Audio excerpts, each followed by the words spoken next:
Hello and welcome to my Yu-Gi-Oh channel. Today we're looking at some new cards which are introduced within Yu-Gi-Oh 7s, and this seems to be for the sport character for trap pigeons. I think this character was introduced in episode 37 of the anime. Bombird is a level 4 fire attribute winged beast type normal monster with 1300 attack and 1200 defense. A bird that drops bombs. There may be a tiny person inside. Apparently its name is a play on Bombird.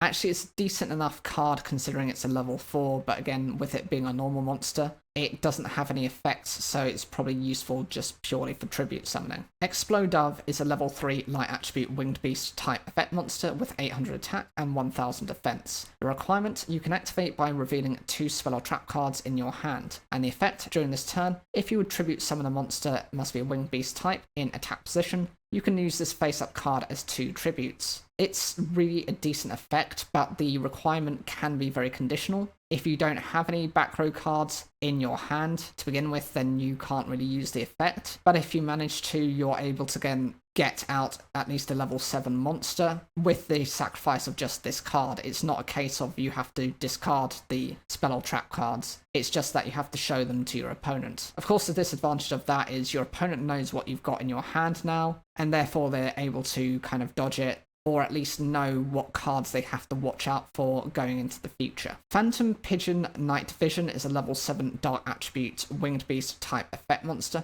with 2200 attack and 1500 defense. The requirement, you can activate if there is a trap card in your graveyard by sending the top card of your deck to the graveyard. And the effect is, this card gains 200 attack times the number of trap cards in your graveyard until the end of the turn. If there are 5 or more trap cards in your graveyard, you can also inflict 1000 damage to your opponent. I think this is actually quite decent, because all it requires is you to have a trap card in the graveyard and to just send the top card of your deck to the graveyard, so actually you might be feeling its own effect. If you happen to discard a trap card from the top of your deck, then it gains another 200 attack times the number of trap cards in the graveyard already. So potentially if you've got 5 or more, that means this is becoming over 3000 attack points, and also has the ability, if you incentivizes you to actually running a very trap heavy deck, to also do that 1000 points of burn damage. There aren't too many cards already in the game that can inflict this level of damage, so at least it does have the consistency around it, and it might be one of those cards that for a boss monster is quite decent.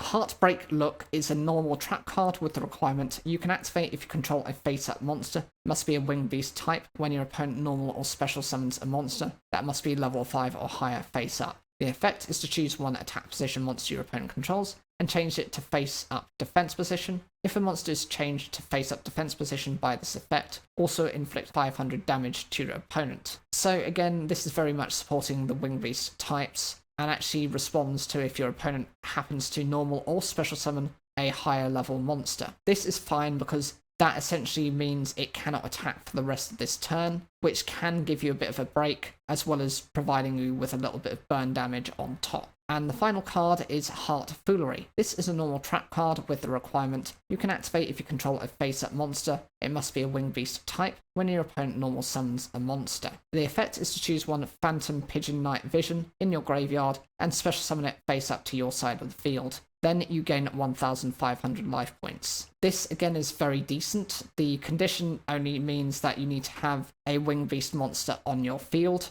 and when your opponent normal summons a monster, it does require you to have the specific Phantom Pigeon Night Vision in your graveyard, but it doesn't mean that it has to have been sent there by any other effect. You could have just foolish burialed it or sent it through some other means, rather than having to have had it first on the field. And the life point gain is actually quite decent as well. 1500 life points isn't anything to sneeze by. It's enough to actually put you in a decent position. Of the cards that have been introduced within this, I like them all. I think they're actually very decent, except for that Bombird, but other than that, it's the normal monster and it's one of the useless ones that they will always introduce, and I'm sure that will continue as the series goes on. But everything else I think is really decent support for winged beast types, and it's not an archetype, it actually helps winged beast types in general. Whatever you think, leave those comments down below, like the video if you enjoyed it, and don't forget to subscribe for more daily Yu-Gi-Oh content.